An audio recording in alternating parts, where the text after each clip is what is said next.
11 сыныптан кейін қайда түсемін деген сұрақ қазіргі таңда барлық 11 сынып түлектерінің уайымы. Барлықтарыңызға сәлем, менің есімім Әділ, шетелге оқуға түсірумен көмектесемін. Және қазіргі осы видеода мен сіздерге шетелде оқу тиімдірек екенін түсіндіргім келіп отыр. Өйткені көбісі, яғни ұбт тапсырып, грантқа түсеміз деп, сол гранттың несімен көптеген керемет мүмкіндіктерден айырылып қалып жатады.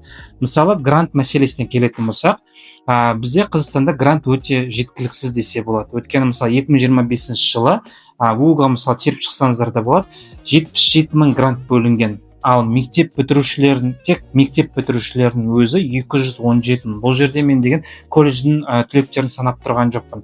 Енді ойлаңыздар, колледж түлектерімен бірге қосқанда 300 мың бала 77 мың грантқа атсалысады. Және де оның барлығы грантқа түсе алмайды, ақылы түрде оқиды. Ал бізде жақсы университеттерде орта шамамен алған кезде жылдық оқу ақы 1 миллион теңгеден басталады. Оның орнына сіздер шетелде оқысаңыздар болады. Қазір мен сіздерге сол мемлекеттер туралы толыққанды түсіндіріп берем. Тиімді әрі оңай, тіл білмейді сіздер ол мемлекеттерге оқуға түсе аласыздар. Бірінші мемлекет, әрине ол Түркия мемлекеті, өзімізге бауырлас мемлекет, салт дәстүрі, тілі, барлық нәрсесі бізге ұқсас келеді. Және адаптация есебінде де Түркия мемлекеті өте керемет болып келеді біздің қазақстандықтарға. Біріншіден, Түркияға түсу өте оңай, өйткені ол жерде тіл білу міндетті емес. Түрік тілінде ағылшын тілін білу міндетті емес. Бастапқы жыл сіздер университеттің ішінде тілді үйреніп шығатын боласыздар. Екіншіден, ешқандай халықаралық емтихан тапсырмайсыздар. ұбт нәтижесі де қажет етпейді. Яғни емтихансыз сіздер оқуға түсесіздер. Үшіншіден, оқу қолжетімді. Яғни жылды оқу ақы 400-500 мың теңгеден басталады. Әрине ол мамандыққа және университетке байланысты. Төртіншіден, сіздер грантқа да түсе аласыздар Түркияға. Түркияда мен гранттарды өзім екіге бөлемін. Біріншісі мемлекеттік, екіншісі жеке университеттер гранттары. Ол туралы менде алда видеолар бар, сол жерде қарап шықсаңыздар болады. Бітіргеннен кейін сіздер халықаралық диплом аласыздар. Оқу барысында сіздерде ауысу бағдарламалар бар, мысалы Erasmus, Mevlana, Al-Farabi деген сияқты бағдарламамен сіздер жарты жылға басқа мемлекетке барып оқып келу мүмкіндіктеріңіз бар. Төртіншіден, сіздер практиканы европалық компанияларда Европада өте аласыздар. Яғни осындай керемет мүмкіндік Түркия шетелдік азаматтарға ұсынып отыр. Екінші мемлекет ол Қытай мемлекеті. Жалпы қазір мен барлықтарыңызға Қытайға түсуге кеңес берем. Неге десеңіздер, өндірістің 80% Қытайдан келіп жатыр.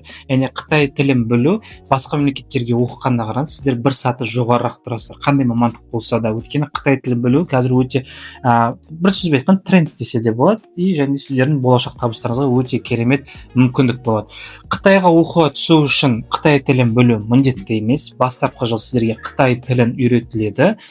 Сол университеттің ішінде Қытай тілін үйреніп шығатын боласыздар.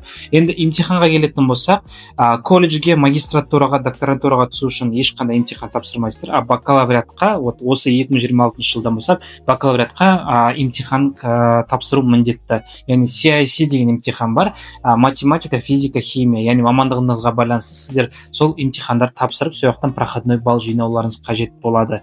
Және Қытайда грантта оқи аласыздар. Колледж болсын, бакалавриат, магистратура болсын, сіздер грантта оқу мүмкіндіктеріңіз болады. Яғни 3 жыл, 2 жыл, 4 жыл бойы сіздер тегін оқисыздар, жатақхана стипендияда беріледі.